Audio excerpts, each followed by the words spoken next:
Pemirsa, Pertamina Patraniaga resmi tutup pelaksanaan Satuan Tugas Ramadan dan Idul Fitri atau Satgas Rafi 2026 pada pekan lalu 1 April 2026. Pasukan khusus Pertamina Patraniaga jaga pasukan energi dengan aman pada masa Ramadan dan Idul Fitri mulai dari arus mudik hingga arus balik.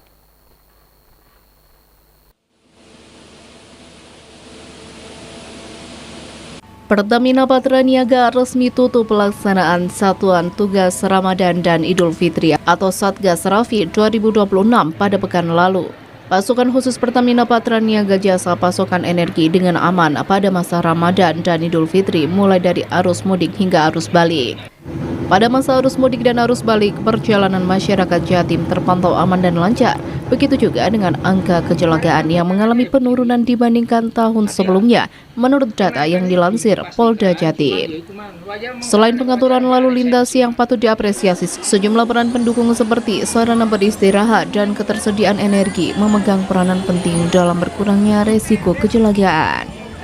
Area Manajer Communication Relation NCSR Pertamina Patraniaga Regional Jatim Balinus, Ahad Rahedi, menyampaikan apresiasi kepada seluruh pihak yang telah berkontribusi dalam menjaga kelancaran layanan energi selama masa Satgas. Menyampaikan untuk wilayah Jatim sendiri terjadi kenaikan konsumsi pada produk LPG dibandingkan kondisi normal, yakni sebesar 6,2%, sedangkan untuk BBM atau gasolin mencapai 19% dan aftur 13% dari rata-rata konsumsi normal. Adapun untuk gasoil mengalami penurunan seiring berkurangnya aktivitas industri selama libur panjang.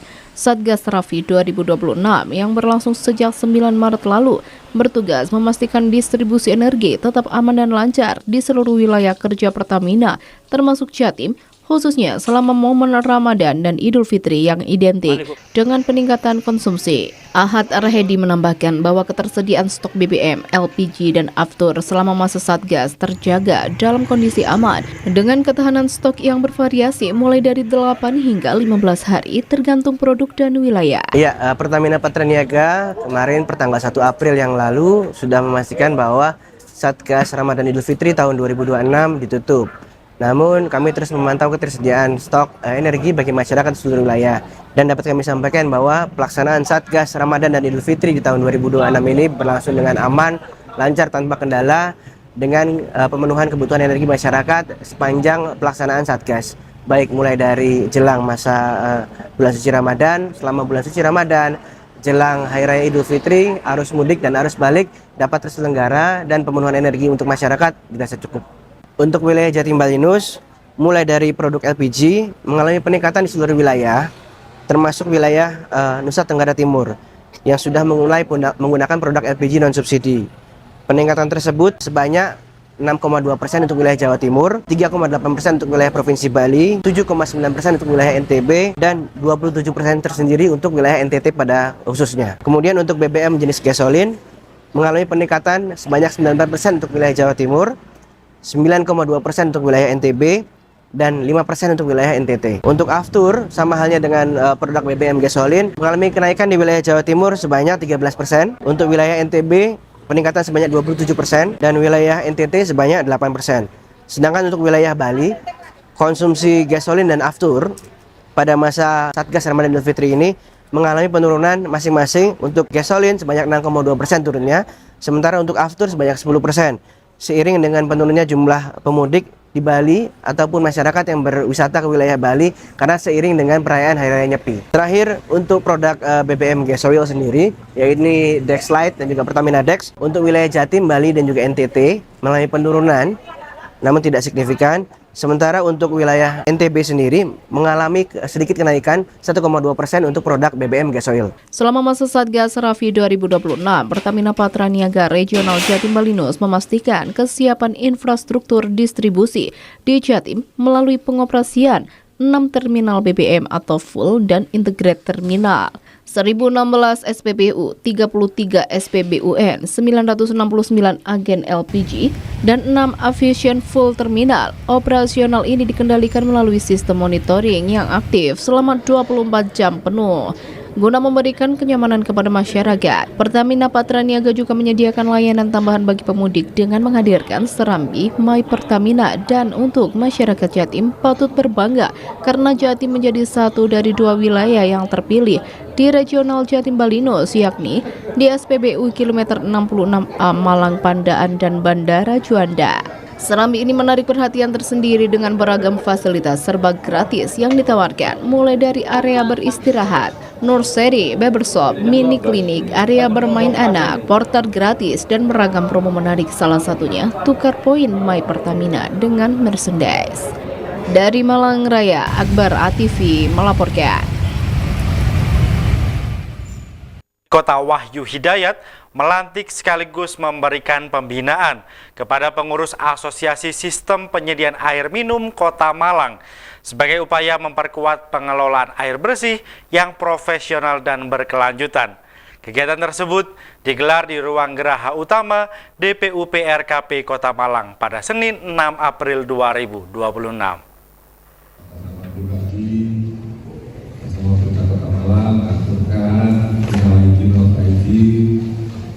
Dalam sambutannya, Wahyu menegaskan bahwa pelantikan ini menjadi momentum penting untuk meningkatkan kualitas layanan air bersih kepada masyarakat. Selain itu, keberadaan SPAM juga diharapkan mampu melengkapi layanan yang telah diberikan oleh Perumda Tugu Tirta. Kegiatan pelantikan ini, pengurus SPAM Kota Malang yang pertama sekaligus pembinaan, tujuannya agar mereka lebih profesional dalam mengelola SPAM, menjaga debit air, serta kualitas air yang disalurkan ke masyarakat.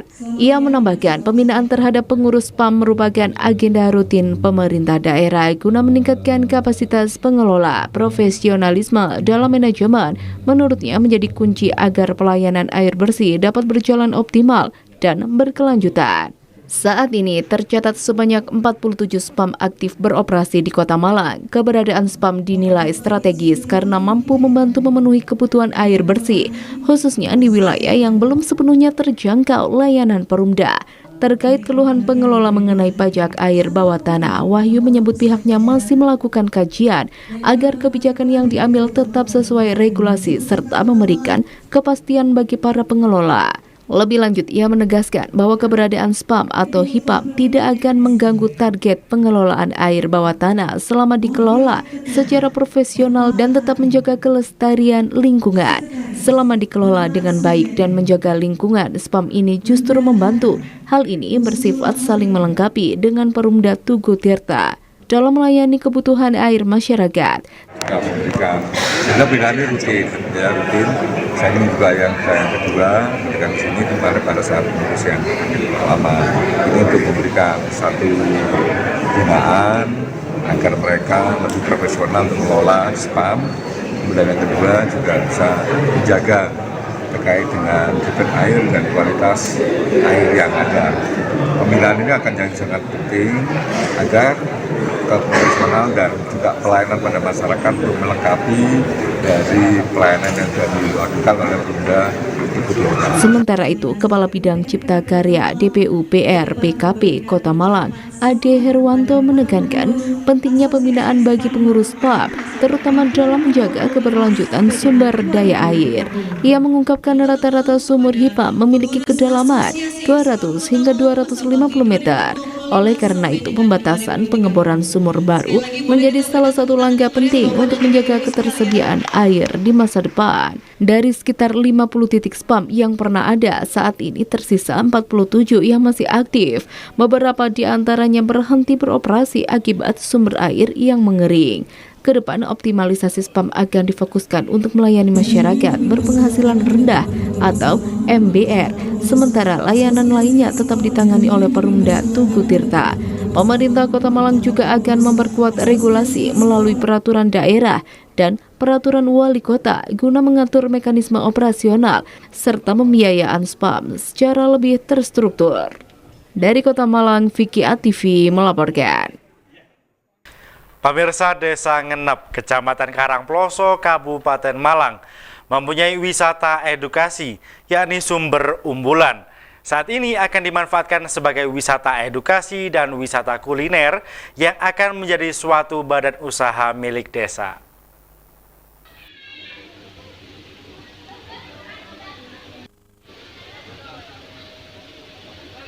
Sumber unggulan ini berada di Desa Wisata Ngenep, Kecamatan Karangploso, Kabupaten Malang. Desa tersebut juga disebut Kampung Pertanian karena menjadi sentra produksi pertanian di wilayah desa tersebut. Salah satu wisata sumber unggulan ialah Tanah Bengkok atau tanah khas milik Desa Ngenep dengan luas kurang lebih 7.000 meter persegi. Desa Ngenep, Kecamatan Karangploso menjadi salah satu desa wisata dan pertanian yang satu-satunya di Kabupaten Malang dalam mengembangkan potensi wisata berbasis masyarakat. Program Desa Wisata Sumber Unggulan digagas oleh Desa Ngenep, Kabupaten Malang guna menciptakan mindset masyarakat dalam menerapkan program wisata edukasi sekaligus mengangkat perekonomian warga setempat. Berbicara wilayah Desa Ngenep, sebagian besar masyarakat menilai bahwa wilayah tersebut terletak di bawah pasar desa dan terkenal dengan potensi wisata alam dan beragam wahana wisata pertanian. Potensi desa wisata yang dikembangkan di desa setempat beraneka ragam, mulai wisata edukasi pertanian hingga wisata kuliner yang saat ini akan dimanfaatkan untuk potensi wisata edukasi pertanian yang akan menjadi suatu badan usaha milik desa atau BUMDes Desa Ngenep, Kecamatan Karangploso. Sekarang ini memang pengunjung tidak ditarif biaya, akan tetapi kedepannya akan dikembangkan wisata alam yang memadai. Meskipun sederhana, tapi wisata sumber unggulan termasuk wisata alam asri yang masih alami dan sangat sejuk. Sumber airnya terjaga hingga kini dan banyak pengunjung datang berenang di air sejuk tersebut. Harapan pengunjung yang datang tempat wisata seperti ini patut dijaga. Bisa terbilang wisata sumber unggulan kurang dijaga keberadaannya. Terlihat keran kamar mandi mati dan kotor, padahal ada beberapa fasilitas memadai meskipun sederhana, seperti musola, pendopo, warung kopi dan makanan, tempat bersantai dan kolam ikan. Tapi karena tidak adanya pengurus yang menjaga, mengingat wisata ini gratis, jadi fasilitas terlihat kurang terawat. Harapan kedepannya wisata ini bisa berkembang menakjubkan karena keasrian alamnya dan kejernihan airnya. Dari Kabupaten Malang, Violana TV melaporkan. Pemirsa, menjamu Malut United, pemain Arema tampil tanpa beberapa pemain pilar skuad. Namun, Arema sukses bermain baik selama 90 menit pertandingan tanpa kalah.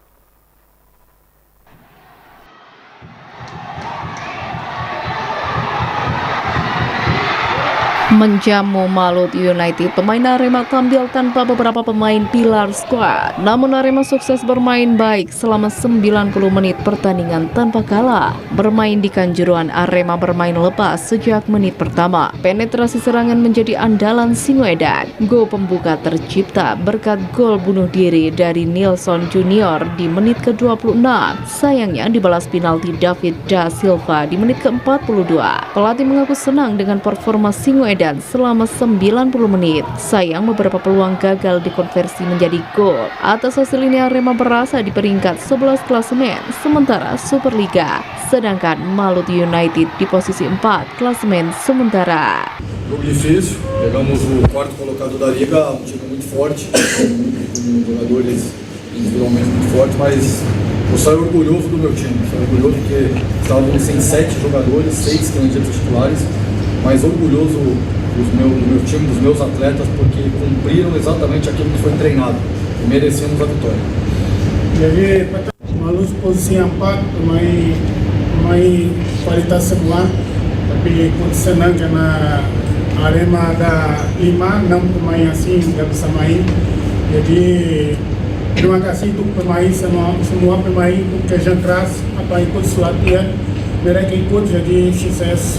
Harus kita 3 poin, tapi 1 poin sudah bagus juga. Dari Kabupaten Malang, Arista TV melaporkan. Baik pemirsa, berikut kami informasikan perakiraan cuaca Malang Raya esok hari dari BMKG Stasiun Klimatologi Kelas 2 Malang. Informasi tersebut sekaligus mengakhiri perjumpaan kita hari ini.